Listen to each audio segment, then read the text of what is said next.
Hi అండి, నేనైతే జొన్న రొట్టె చేస్తున్నాను అనమాట. చూడండి, నేను ఇక్కడ రొట్టెలు చేసినప్పుడు అప్పుడప్పుడు వీడియోస్ పెడుతూ ఉంటాను కదా.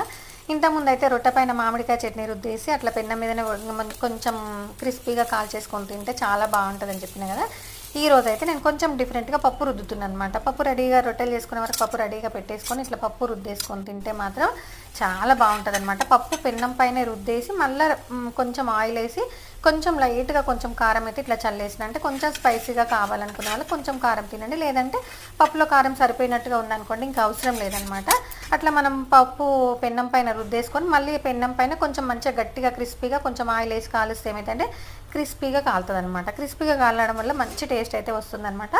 ఇట్లయితే నేనైతే ట్రై కాదండి, మేము అప్పుడప్పుడు చేసుకుంటాం. మీరు కూడా ఒకసారి అయితే ట్రై చేయండి.